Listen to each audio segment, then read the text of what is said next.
السلام علیکم۔ مزید اچھی ویڈیوز دیکھنے کے لیے ہمارے چینل کو ضرور سبسکرائب کر دیں، شکریہ۔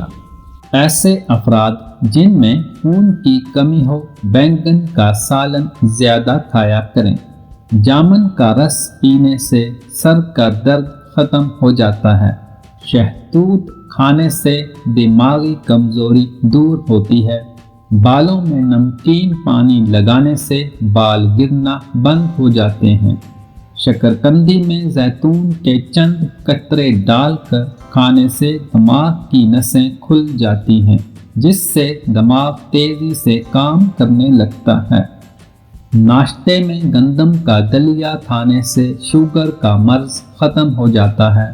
اگر مثانے کی کمزوری کا مسئلہ ہو تو چھوٹی الائچی پانی میں ابال کر پینے سے مثانے کی کمزوری دور ہو جاتی ہے۔ خالی پیٹ نہانے سے مردانہ طاقت میں اضافہ ہوتا ہے۔ سوتے وقت الٹا سونے سے دماغ کمزور ہو جاتا ہے۔ آدھے سر کا درد ختم کرنے کے لیے ناک کے نتھنے جس طرف درد ہو اس کی الٹی طرف کے نتھنے میں ایک قطرہ شہد ٹپکا دیں۔ اللہ کے فضل سے آدھے سر کا درد ختم ہو جائے گا۔ حکیم لقمان نے فرمایا، پیٹ لٹک جائے تو نہاتے وقت ناف میں تلوں کے تیل کے قطرے ڈال دو، 2-3 دن میں پیٹ اندر چلا جائے گا۔ سحری کے وقت دہی کا استعمال معدے کی گرمی کو دور کرتا ہے۔ چھوٹی الائچی کھانے سے ریڑھ کی ہڈی کمزور نہیں ہوگی۔ زیادہ مرچ مسالے والی چیزیں کھانے سے قبض ہو جاتی ہے۔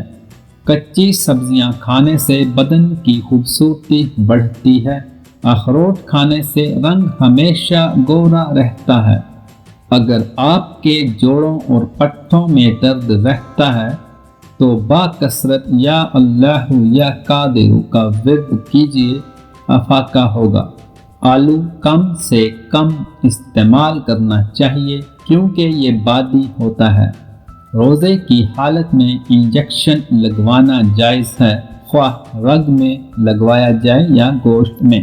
دبلے پتلے افراد اگر روزانہ کیلا کھانا شروع کر دیں تو ان کا وزن بڑھنا شروع ہو جائے گا۔ اسٹرابیری کا جوس بنا کر پینے سے کینسر جیسے موذی مرض سے بچا جا سکتا ہے۔